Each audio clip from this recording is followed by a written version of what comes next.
Aujourd'hui, on est là dans le cadre d'un projet qui est mené avec l'appui, en tout cas de l'ONG ACDEV, sur le plaidoyer pour vraiment pour que l'offre PF puisse se faire au niveau des officines, particulièrement l'offre du DMPA.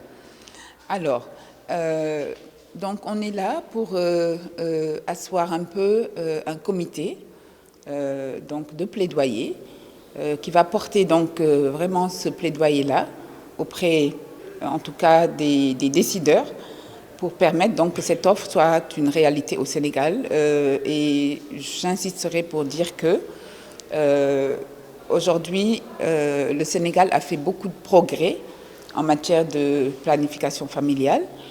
Et on sait aussi autre chose que la planification familiale aujourd'hui est reconnue comme une intervention efficiente pour sauver des vies.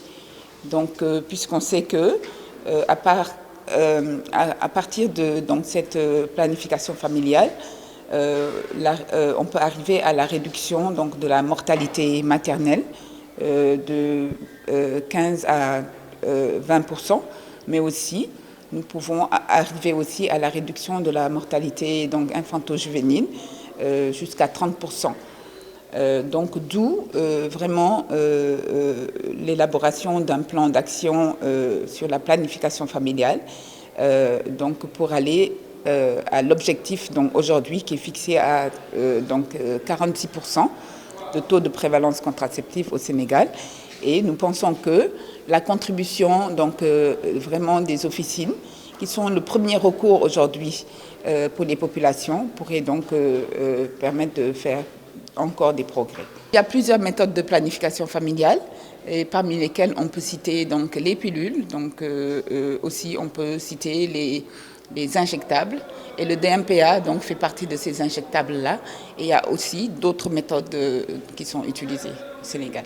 L'objectif aujourd'hui, c'est avec les parties prenantes qui sont réunies aujourd'hui, de bien comprendre le sens du plaidoyer et de, en tout cas, pouvoir maintenant porter ce plaidoyer-là et en tant que membre du comité de plaidoyer, pouvoir contribuer à vraiment à ce que ces messages-là puissent passer et que l'offre de DMPA au niveau des officines puisse être une réalité.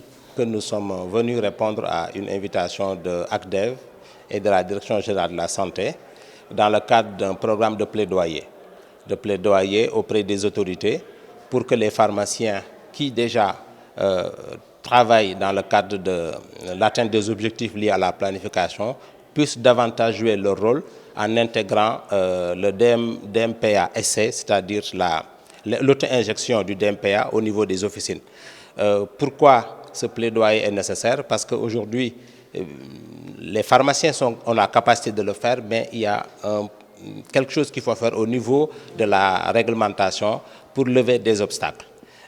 En tant qu'acteur de la santé, le pharmacien doit accompagner l'État dans tout programme qui lui permette d'atteindre les objectifs, surtout les objectifs qui concernent la santé de la mère et de l'enfant, la santé de la jeune fille et la santé de l'adolescente.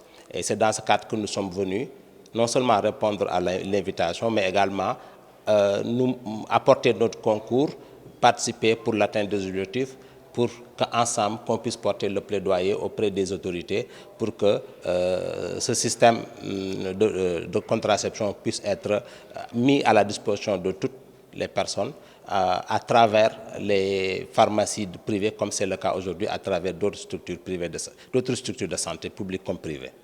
L'implication des pharmaciens permet quand même d'atteindre certains résultats extrêmement importants en termes de redressement du taux de prévalence contraceptive.